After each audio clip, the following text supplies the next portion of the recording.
بکری کے زہر آلودہ گوشت کی اطلاع کہ اس میں زہر ملایا گیا ہے۔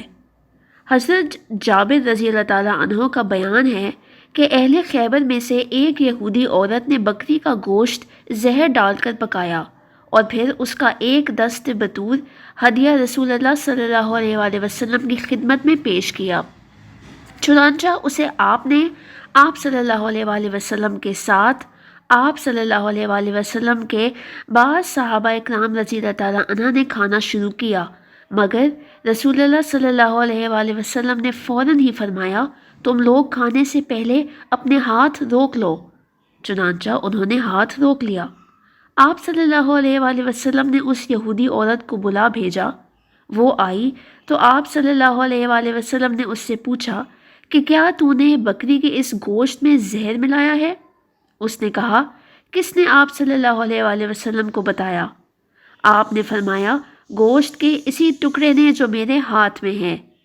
اس یہودیہ نے کہا، جی ہاں، میں نے اپنے دل میں سوچا کہ اگر آپ صلی اللہ علیہ وآلہ وسلم نبی ہوں گے تو آپ کو یہ نقصان نہیں پہنچائے گا، اور اگر نبی نہ ہوں گے تو ہم آپ سے اطمینان کا سانس لے لیں گے۔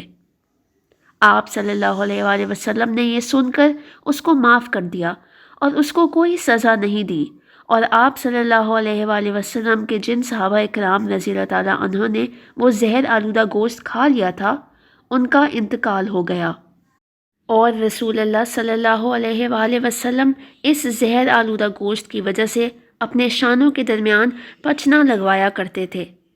پچنا لگانے والے ابو ہند تھا جو سینگ اور نشتر سے پچنا لگایا کرتا تھا، اور یہ انصار قبیلہ بنو بیضہ کا آزاد کردہ غلام تھا۔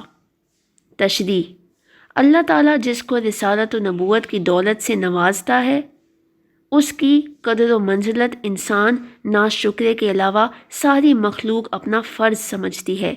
اسی لیے یہ حیرت کی بات نہیں کہ گوشت کے ٹکڑے نے خبر دی کہ مجھ میں زہر ملایا گیا ہے، تاکہ خدا کے برگزیدہ رسول اللہ صلی اللہ علیہ وآلہ وسلم اس کے مہک اثرات سے اپنے آپ کو محفوظ رکھ سکیں۔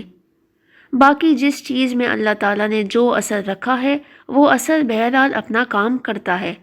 چنانچہ جس مقدار میں زہر نے جسموں میں اثر کیا وہ اپنا عمل دکھایا، حتیٰ کہ رحمت عالم صلی اللہ علیہ وآلہ وسلم پر بھی اس کا اثر